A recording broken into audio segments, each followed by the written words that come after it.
Hello mates, I hope you're doing well. Today I'm re-looking at all of Post Malone's tattoos and rating them out of 10. 10 being the best, that is absolutely staggering, it's like it was fucking painted by Rembrandt or some shit.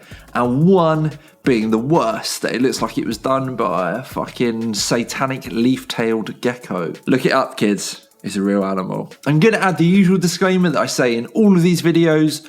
All of this shit is just my opinion. I am by no means a tattoo expert, not a tattoo artist.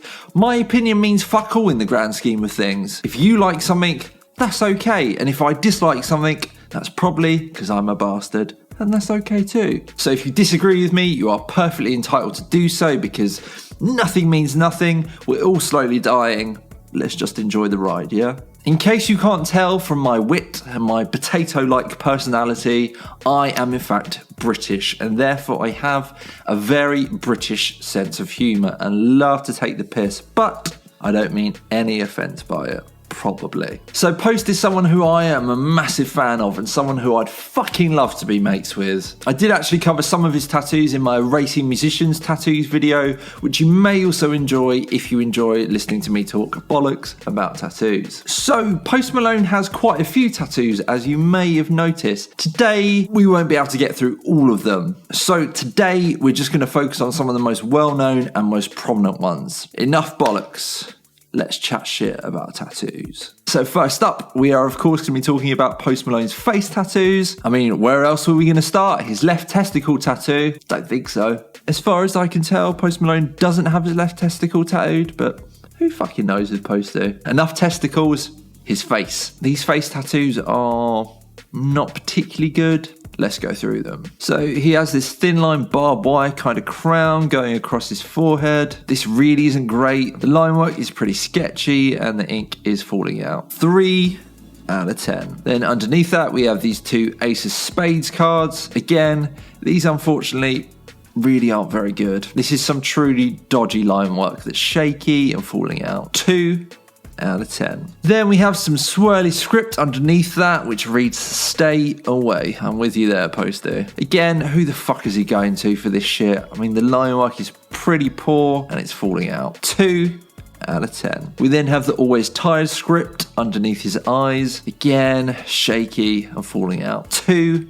out of 10. To the left of that, we have the Playboy bunny symbol. The black shading on this one isn't saturated enough, and like the others, it's falling out. 3 out of 10. And then next to that, we have this hammer that appears to be dripping blood. This is poor as well. No saturation. Falling out. There's a theme here, isn't there? 3 out of 10. Then there's the Claymore sword next to the hammer. This one has some pretty weird line work going on, and the shading on the blade is pretty weird as well. It almost looks like clean skin at the top of the blade. It's so low saturation. 2 out of 10. Next to the Claymore, we then have our first good face tattoo so far, this gauntlet holding a flail. This is much better. We like to see this. Now, the only close-up photos I could find seem to be from when it was still pretty fresh, which may give an unfair representation as to how good this tattoo actually is, but I'm a big fan of this one. The line work is much better than all of the other face tattoos we've covered so far. The shading's great.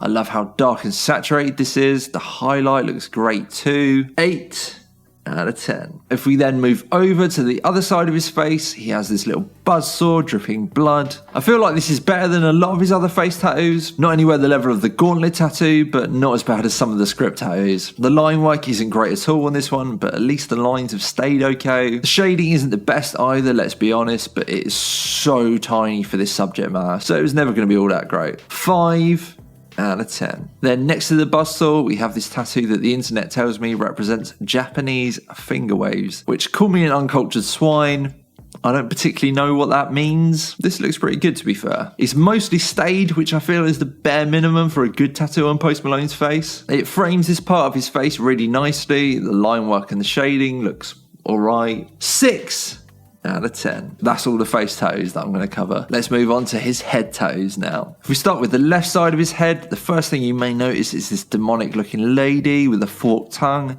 and next to her we have a spider. This obviously isn't a great photo, so I apologise profusely for that. This one, I would say, is okay. Not particularly great, but not awful. It's very readable. It flows fairly nicely. In my opinion, though, it does look unfinished. I feel like there isn't enough shading for it to look like a finished tattoo. The line work is passable at least. 6 out of 10. Then underneath Miss Demon, we have this skull with some demon horns.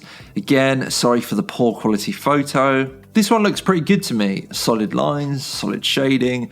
The composition is simple but effective.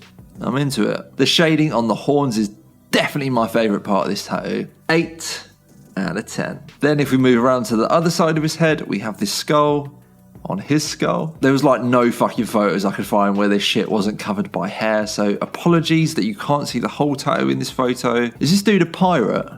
I think he's a pirate. The tattoo, I mean, not Post. Although, wouldn't be surprised. This shit is pretty tight. Solid line work, it's very open without looking unfinished. It's a cool ass design. Badass. 7 out of 10. Then if we move on to his hands, or more specifically, his fingers. So he has various portraits of various people that inspire him on his fingers. We all know that finger portraits are never a good idea. They never stay. They end up looking like smeared turd after a few years. Although I will admit they do look pretty great when they're fresh. So I'm not entirely sure who all these people are. I'm not sure who those two are on his little and ring finger on his right hand. I do know that that is George Harrison and John Lennon on his middle and index finger though. And then on the other hand, we have Stevie Ray Vaughan, Kurt Cobain, and Elvis Presley. If you know who those two chaps are on his right hand, please feel free to let me know by dropping a comment below. So Lennon and Cobain and whoever that bloke is on his pinky appear to be the oldest of these tattoos, as they're the ones that are most significantly falling out. It's a shame because these look so cool when they're fresh, but they really don't stick around for long. Don't get portraits on your fingers, kids. 3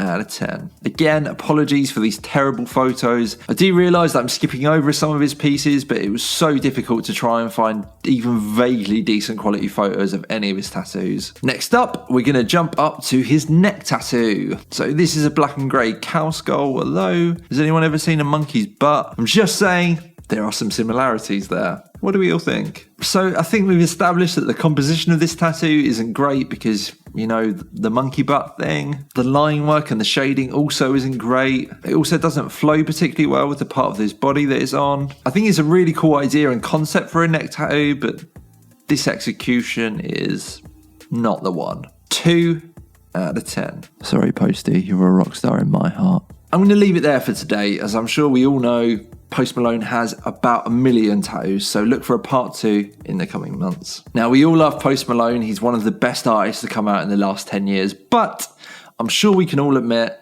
he has some real shoddy tattoos. Give this video a like and hit the subscribe button and all that other YouTube bollocks for more tattoo related nonsense like this. I plan on doing some more of these rating celebrity tattoos videos. They're good fun for me because I get to be a bastard and you get to listen to me be a bastard. I hope you guys enjoyed this one. If you like the music that you're hearing in the background, it was actually all produced by me. I have another channel where I post beats / instrumentals for singers to write songs to. So if that is something you're interested in, I'll put a link in the description. Thank you guys so much for watching, and I'll see you in the next one. Cheers.